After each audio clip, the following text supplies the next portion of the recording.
네, 찬송가 93장 조금 전에 불렀던 3절 가사 뒷부분에 보면 바른 길 가게 하시는 예수님, 그리고 의지하고 따라갈 분으로서 주 예수님이라고 그렇게 찬송으로 우리가 함께 고백했습니다. 왜 우리가 참 이 예수님을 주 예수로 삼아서 의지하고 따라갈 분으로 모시고 살아가고 있습니까? 그분이 이 진리이기 때문이겠죠. 그러나 오늘 우리가 살아가고 있는 현 시대는 진리 대신 글소를 쫓는다고 하면서 비진리를 선호하고 또 거짓에 사로잡혀서 또 이단에 사로잡혀서 잘못된 신앙생활을 하는 자들이 참으로 많습니다. 특별히 오늘 우리는 베드로후서 2장 1절부터 6절까지 읽었습니다만은 오늘 2주간에 걸쳐서 말씀을 드리려고 하는데요. 오늘은 1절부터 3절까지 진리로 거짓을 이기라는 첫 번째 말씀을 함께 상고하고 오늘을 받고자 합니다. 오늘 본문을 잘 이해하기 위해서는 2장 바로 앞에 있는 1장을 문맥을 살펴보는 것이 우리가 해석하는 데 도움이 될 줄 압니다.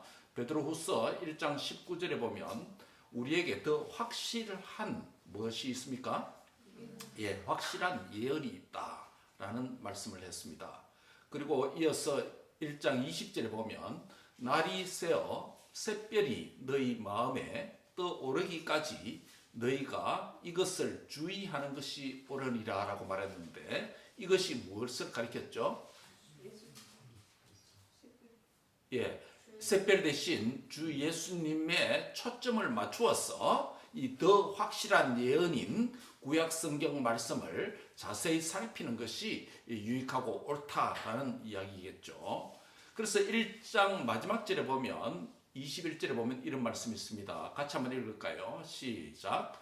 예언은 언제든지 사람의 뜻으로 낸 것이 아니요 오직 성령의 감동하심을 받아 하나님께 받아 말한 것입니다. 예, 21절 이 말씀은 많이 잘못 해석되고 또 오용되는 경우가 많습니다.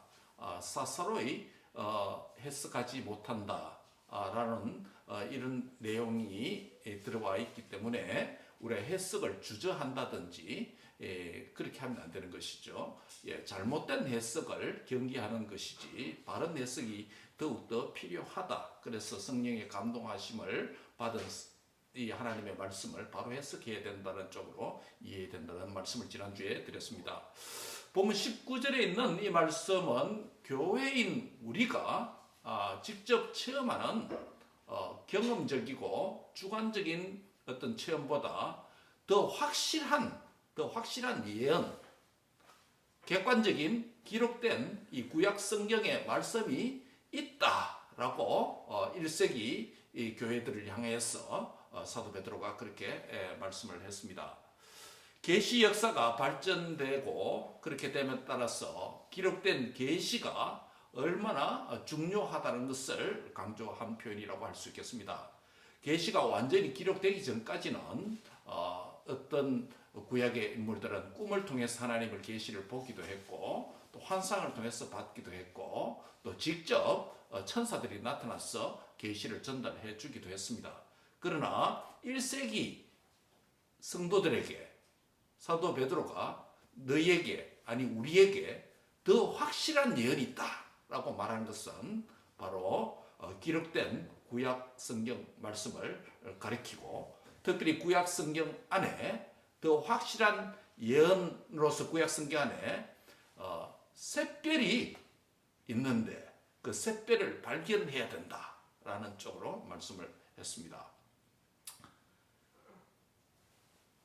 그래서 20절에 있는 말씀은 구약 성경의 말씀을 자세히 주의하여서 읽을 때 이 샛별에 도달할 수 있다. 샛별이 떠오르게 된다. 샛별을 만나게 된다. 라는 것을 말씀했습니다. 베드로후서 1장 마지막 세 개의 절, 즉 19절에서 21절의 내용은 2장의 바로 앞에 놓여진 문맥이면서 2장의 초반부와 대조를 이룹니다. 어떤 점에서 대조를 보입니까?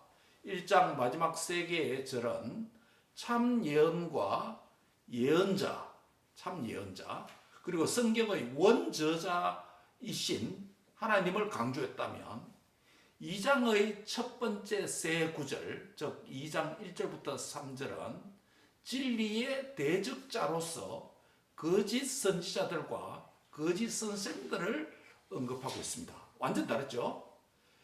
1장의 마지막 세 절은 참 예언, 참 선지자, 성경의 원저자이신 하나님을 강조했다면 2장의 첫 세 절은 바로 진리의 대적자들인 거짓 선지자들과 거짓 선생들을 언급하고 있습니다. 이러한 두 내용의 대조에서 2장 1절의 첫 번째 시작하는 단어가 무엇입니까?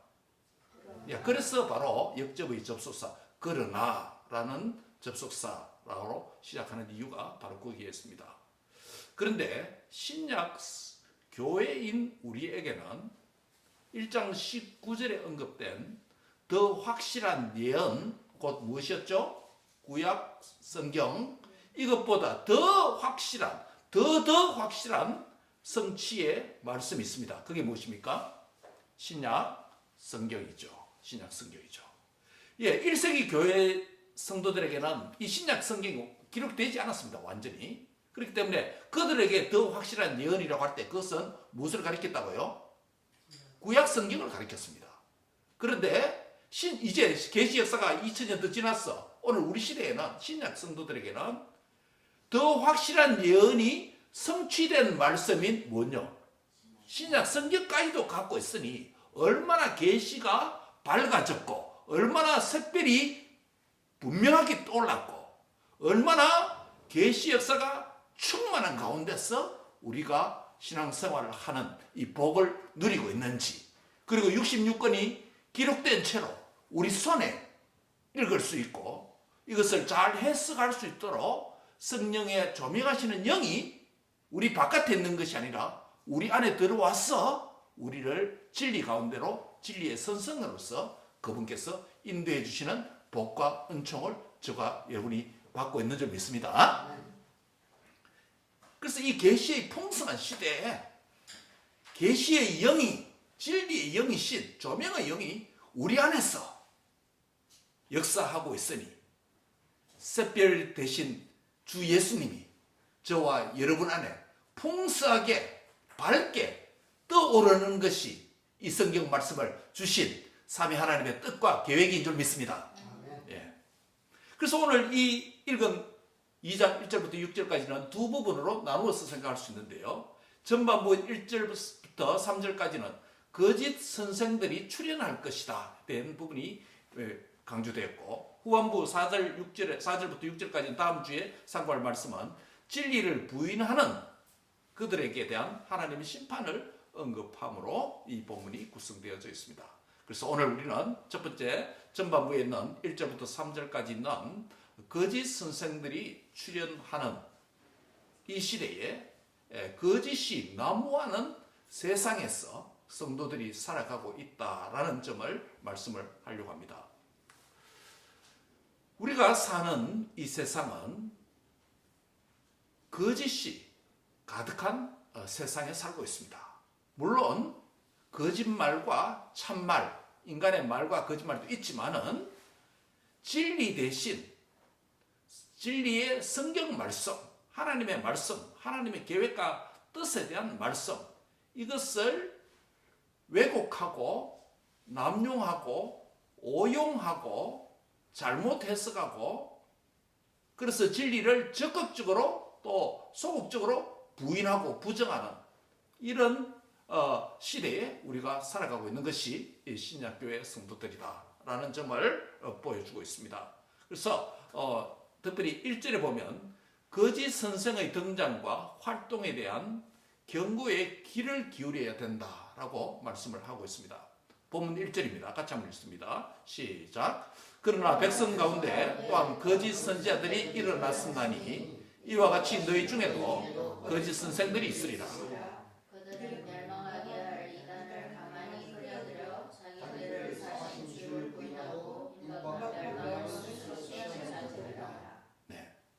여기 보면 상반절에 보시면 그러나 백성 가운데 거짓 선지자들이 일어났었나니 라고 말합니다. 여기서 거짓 선지자들이 일어났었다라는 표현은 구약 시대에 있었던 거짓 선지자들을 가리킵니다. 그래서 이스라엘 백성들 가운데 거짓 선지자들이 일어났었다. 지금 이 베드로 후서를 쓸 때 몇 세기입니까?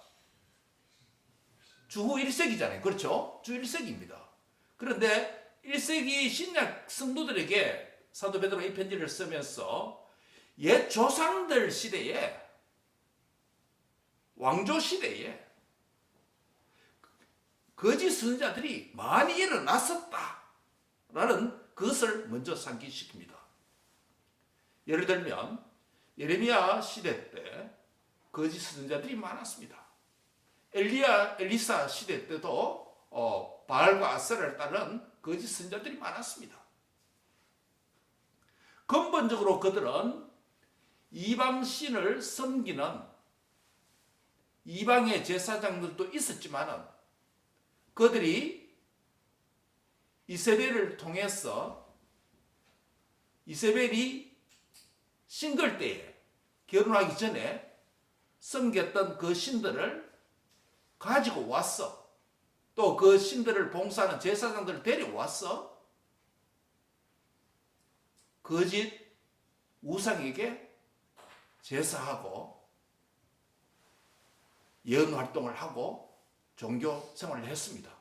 그런데 시간이 지남에 따라서 이세벨이 섬기는 권력 구조가 정치적으로 종교적으로 더 강화되니까 이스라엘의 하나님 여호와를 섬기는 제사장들, 선지자들이 점점 권력에 줄서기 위해서 그들이 갖고 있는 진리의 하나님을 버리고 이방신을 서서히 수용하게 되고, 그리고 그러한 일꾼들을 양성하는 기관들과 활동들이 많이 일어남에 따라서 이스라엘 안에 많은 이방 선지자들, 제사장들 따르는 무리들이 생기고 추종하게 되고, 그래서 양산이 되게 되는 겁니다. 그래서 근본 시작은 아예 이방에서 수입해온, 이세벨이 수입해온 거짓 제사장들, 바알을 섬기는 제사장들, 선지자들이 있었지만은 역사가 진행에 따라서 그들을 추종하는 이스라엘 내에서도 이스라엘 출신의 제사장과 선지자들이라고 하는 자들이 그것을 더 따르게 되고 추종하다 보니까 또 왕이 또 그것을 정책적으로, 재정적으로, 정치적으로 후원해주고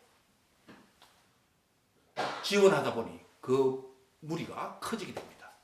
그래서 엘리야 시대 때, 엘리사 시대 때도 그랬고, 또 유다 말기에 이스라엘 말할 것도 없고 유다 말기에 예레미야 시대 때도 거짓 선지자들이 왕성하게 되었습니다. 많아졌습니다. 참 선지자라고 하는 것은 그야말로 예레미야와 또 무명의 몇 선지자밖에 나타나지 않습니다. 그만큼 거짓이 가득했습니다. 그래서 거짓 선지자들이 백성 가운데 일어났었던 적이 많았다라는 이야기를 하게 됩니다. 이와 같이 현재 1세기에도 너희 중에 교회 가운데 뭐가 있다고요? 거짓 선생들이 있다. 그래서 거짓 선지자들은 언제 때를 가리킨다고요? 구약시대 때 많이 있었다. 그것을 사도 베드로도 알고 있고 구약 성경을 읽은 모든 유대인들도 알고 있다는 겁니다. 그리고 현재 너희 중에도 거짓 선생들이 많을 것이다. 그때부터 시작해서 많을 것이다. 계속 이어지고 있습니다. 미리암으로 그래 말했습니다. 이 말씀은 당시 교회를 향한, 1세기 교회를 향한 일종의 경고라고 할 수 있습니다. 구약시대 때 그런 많은 거짓 선생들이 있었어. 우리 유다가 멸망했지 않느냐, 이런 게 암시되어 있죠. 그 신약시대 때 거짓 선생들도 이와 같이 많다. 우리가 어떻게 살아야 되겠느냐, 이 일종의 경고 문구입니다. 경고 문구라고 하는 것은 경고 구절에 나서 그것을 경고를 듣지 아니하면 멸망하는 것입니다. 이런 이야기가 있습니다. 어느 교회 목사님이 주일 아침 설교에서 죄에 대해서 아주 강하게 설교를 했습니다. 이튿날 어느 여자 교인 한 분이 목사님 댁을 찾아와서 이렇게 말하더랍니다. 목사님, 어제 설교에서 죄에 대해서 너무 솔직하게 말씀하셨어요. 우리 애들이 그 말씀을 듣고 그렇지 않아도 교회 잘 안 나오려고 하는데 앞으로는 너무 그렇게 솔직하게 죄에 대해서 적나라하게 말씀 안 하시면 좋겠어요. 이 여성도의 이야기를 듣고 있던 목사가 일어나더니 그 약장의 문을 열고 극약이라고 쓴 약병을 가지고 왔어. 그 교인에게 하는 말이, 자매님께서 저에게 말씀하시는 뜻을 잘 알겠습니다. 자매님의 말씀은 이 약병에서 극약이라고 쓴 딱지를 바꾸라는 말씀이지요. 제가 이 독약이 든 병에서 극약이라는 쓴 이 딱지를 떼어버리고 꿀이라고 쓰면 좋을까요? 자매님, 사람이 듣기 좋은 말로 하면 더욱 영혼을 죽이게 됩니다. 라는 이런 말을 했다고 합니다. 좀 극단적인 예가 되었습니다만은 사실 우리의 일상적 삶 속에서도 이런 유사한 경고문구가 많이 있음을 우리가 보게 됩니다. 여러분, 우리가 종종 가는 맥도날드의 커피 온도가 그렇게 뜨겁지 않는 이유 잘 아시잖아요. 그렇게 된 배경을. 그렇죠? 이 커피가 처음에는 상당히 뜨거웠는데, 그래서 뜨겁다는, 조심하라는, 유의하라는 경고 문구가 없었기 때문에 그 피해자가 수해서 상당히 맥도날드 그 컴퍼니가 손해를 보고 이제 온도를 좀 낮춘 건 아닙니까? 뿐만 아닙니다. 또 식당 같은데 물 청소를 했다든지 하면 그게 반드시 옐로우 그 공고문을 붙입니다. 미끄러우니 넘어지지 않도록 유의하세요라고 하는 문구가 있습니다. 이 경고 문구를 하는 것과 하지 않는 것은 사고가 일어나면 법적으로 상당히 불리하게 됩니다. 그렇기 때문에 다 그렇게 하는 것입니다. 그래서 이 경고 문구가 물질적으로 또 육체적으로 재산상으로 손해를 안겨주는 것처럼 영적인 세계에 있어서도 이 하나님께서 교회를 향한 경고 문구에 담겨져 있는 그 메시지를 경고로 받지 아니하면 어렵다, 힘들다라는 그 메시지가 여기에 들어있는 것입니다. 바로 1세기의 교회에게 거짓 교사들이 지금부터 일어날 것이다. 미래으로 이렇게 말을 했는데, 그러면서 과거의 것을 이야기했습니다. 과거 이스라엘 백성들에게 거짓 선지자들이 많이 일어났다. 이것은 거짓 선지자의 존재를 말하고자 함이 아니고 그 거짓 선지자들의 활동과 그 거짓 선지자들이 가르치는 예언과 교훈을 따라갔기 때문에 그들이 결국 뭐하게 됐다? 멸망받았고 심판받았다. 그 사실을 상기시키는 것이에요. 그렇기 때문에 거짓 교사들이 앞으로 일어날 것이다 라고 하는 이 경고 문구라는 것은 너희도 거짓 교훈과 거짓 선생들을 따라가게 되는데 일부가, 그러면 그와 같은 멸망을 반드시 당한다라는 경고 문구라는 것이에요.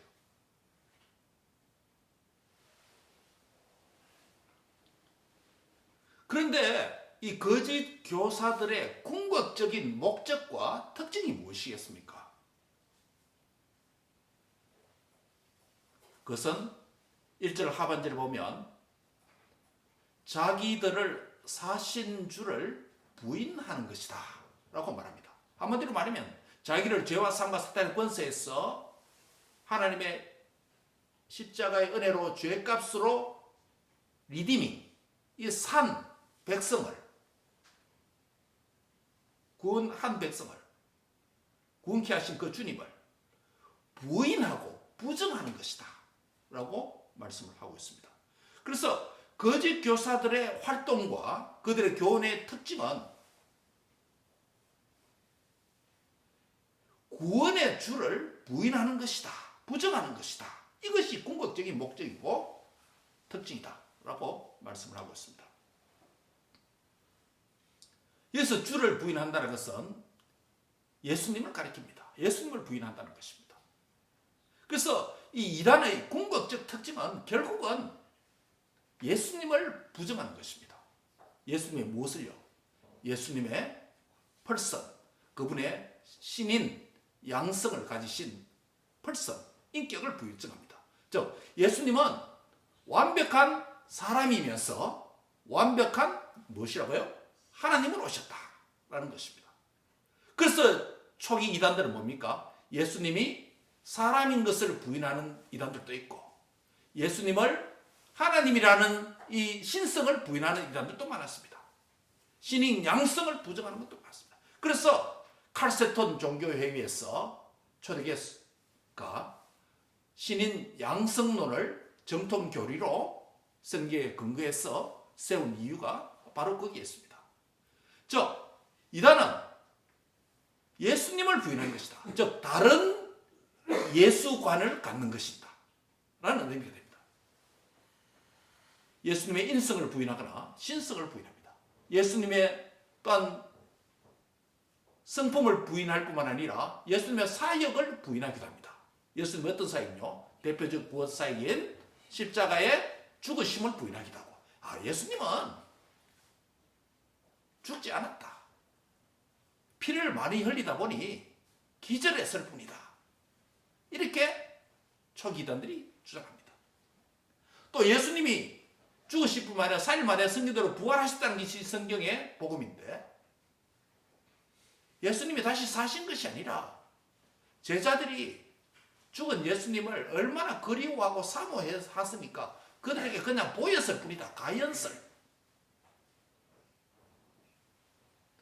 또 예수님의 성찬, 다시 재림, 이와 같은 예수님의 구속 사역을 부정합니다. 한마디로 말하면 다른 예수관을 가지는 것이에요. 즉 예수님의 성품, 예수님의 인성과 신성을 부인하고 예수님의 사역, 그분의 십자가에 죽으심, 부활하심, 성천, 재림과 같은 구속 사역을 합니다. 그래서 한마디로 다른 예수관이라는 것은 예수님의 person and works, His person and works, 그분의 성품과 사역. 성품은 무엇입니까? 그분의 인성과 신성을 부정하고 그분의 사역은 구원사역으로서 십자가의 죽으심과 부활 같은 이 대표적인 사역을 부정합니다. 또 이단들은 뭡니까? 예수님을 부정한다고 했을 때 다른 예수관을 가졌을 뿐만 아니라 또한 다른 성경관을 주장합니다.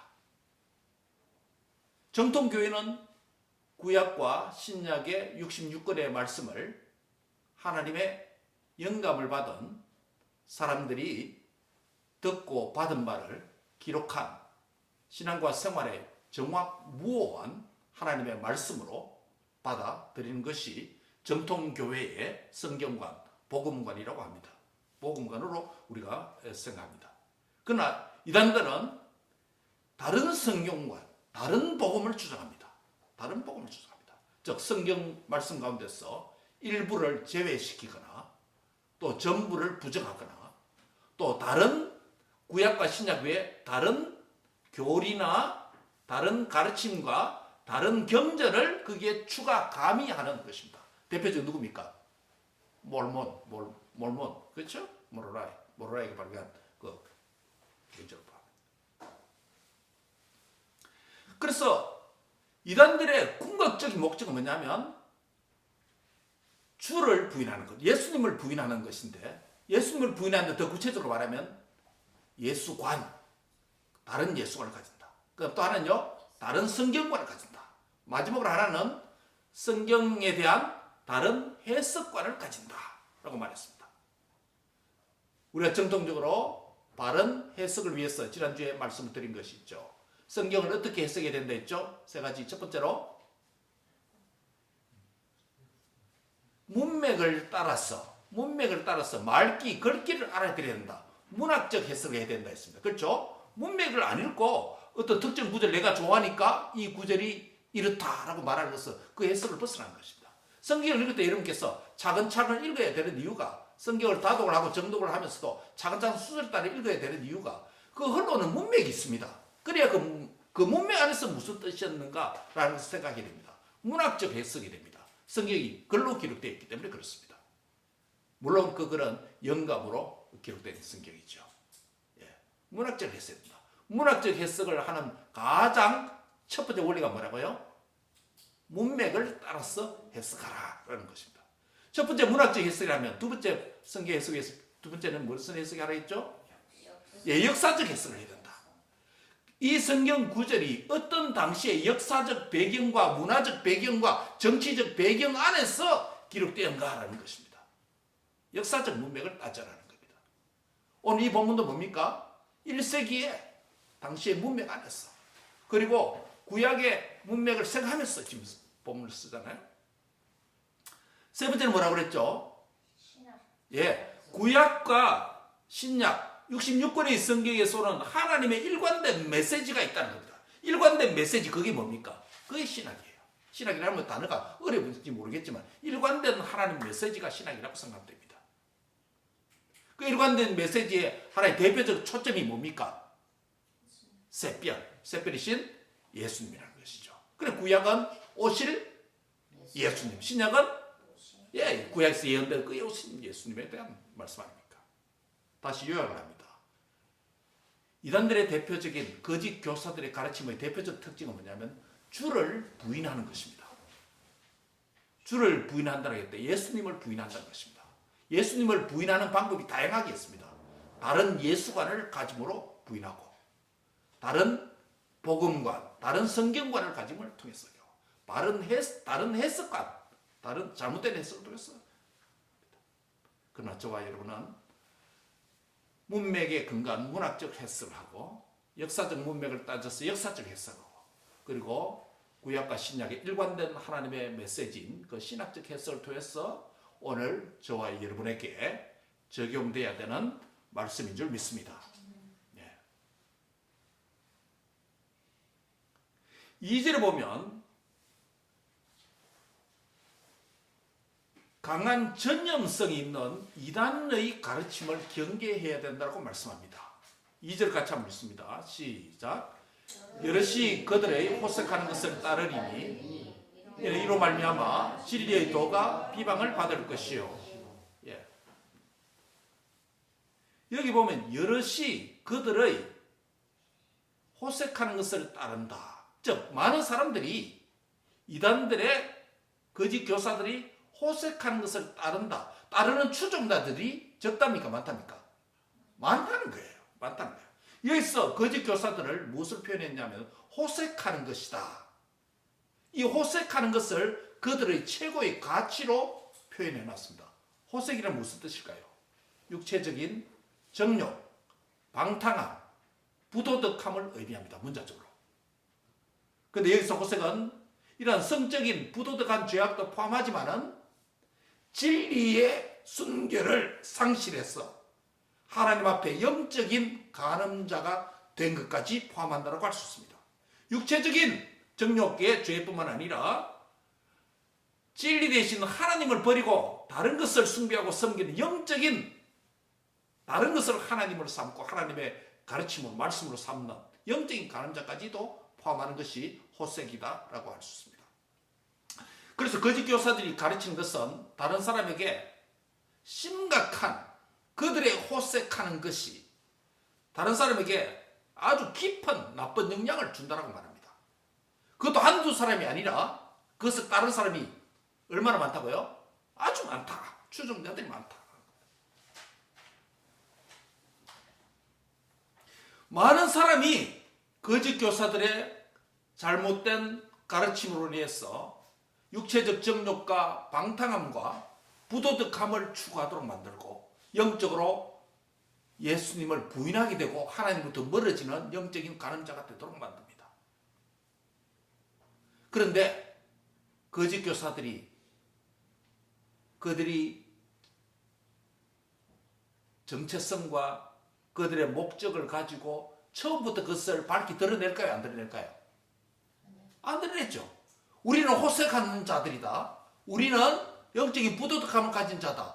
이것을 말하면 누가 따라갈 사람이 누가 있겠습니까?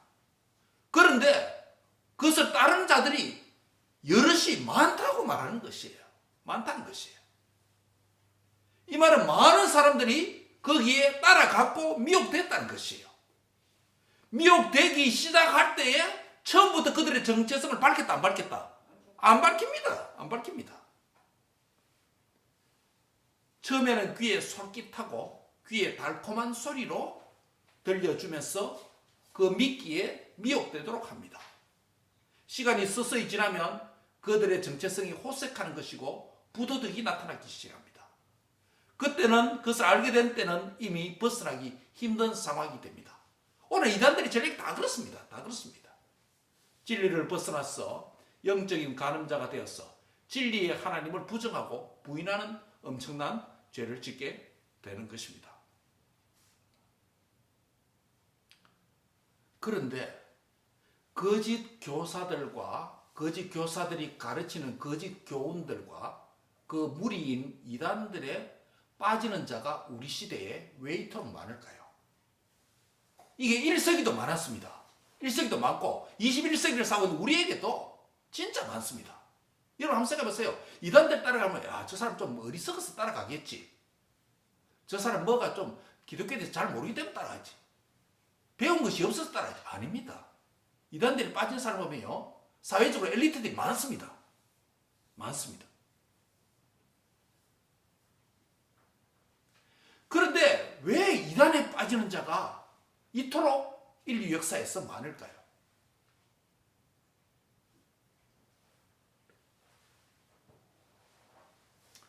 유연철 박사라고 하는 분은 사람들이 이단에 빠지는 이유를 이렇게 분석합니다.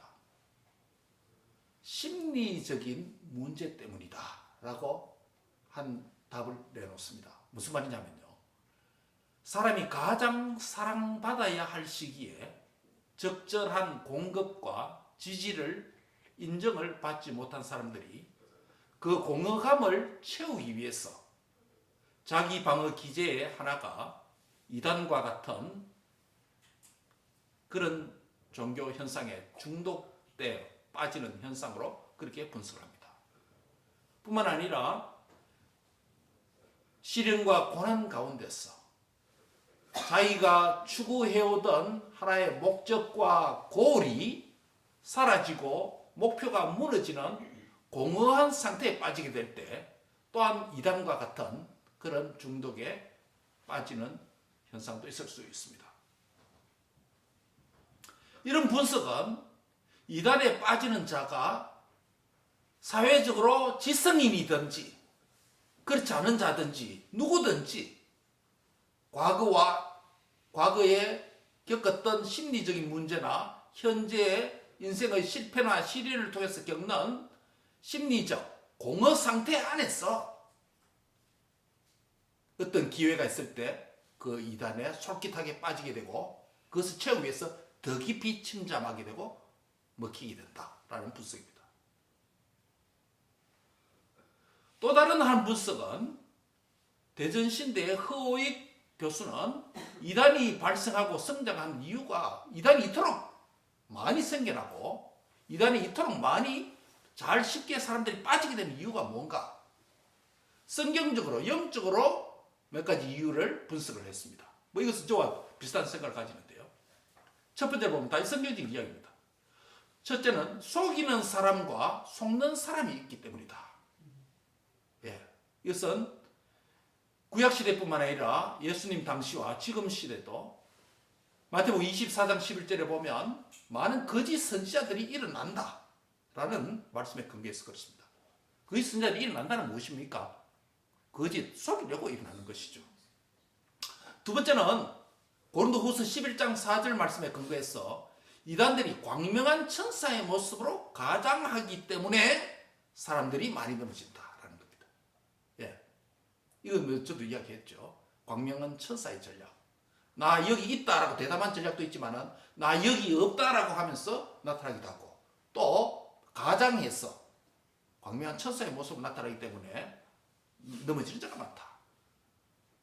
세 번째는 마가복음 13장 32절의 말씀에 근거해서 거짓 선자들이 일어나서 큰 이적과 능력을 나타내 보이기 때문에 야, 이 참신인갑다 라고 따라가는 자들이 있다는 겁니다. 거짓 선자들이 안수하고 기도하니까 병자들이 일어나고 귀신이 떠나가는 것 같처럼 보이고 그런 기적들이 나타나기 때문에 야, 이게 하나님의 모양이다. 그동안 정통교회에서 신앙생활을 밋밋하게 생활하다가 그런 걸 하나 보고 들으면 기가 솔깃하고 넘어가는 거죠.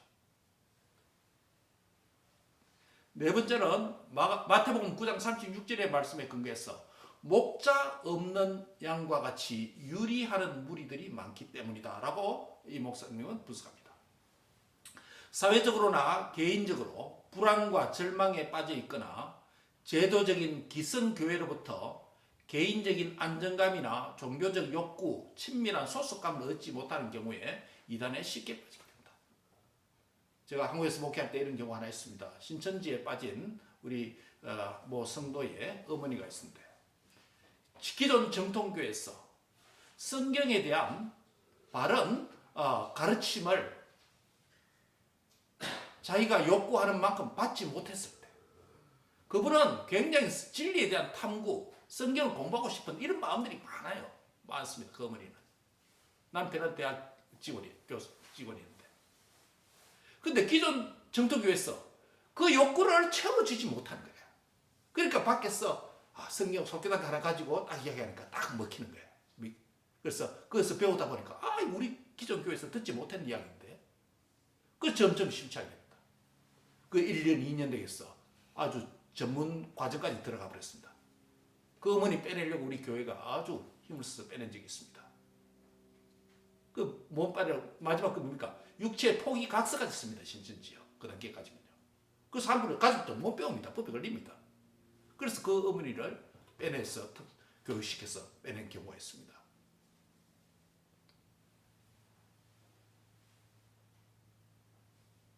목자 없는 양과 같이 유리하는 양들이, 무리들이 많습니다. 마지막 다섯 번째는 베드로서 5장 8절에 있는 말씀에 근거해서 우는 사자같이 두루다니며 삼킬 자를 찾는 이 악한 영들이 역사하는 말세이기 때문에 그렇다.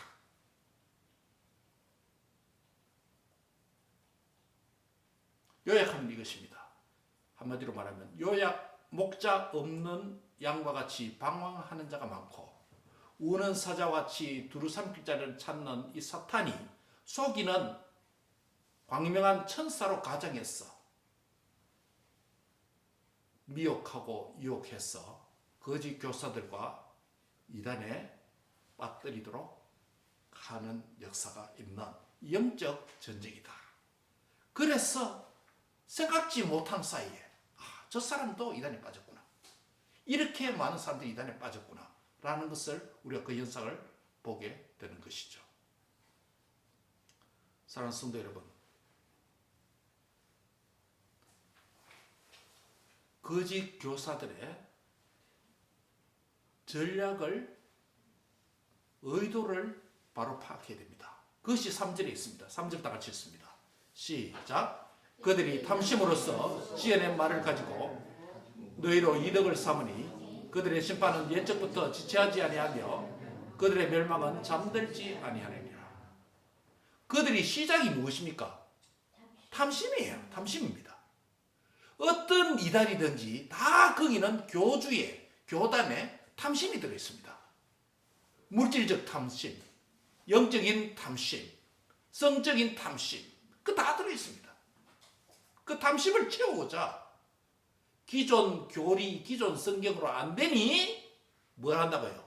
지어낸 말을 가지고, 따라합니다. 지어낸 말을 가지고.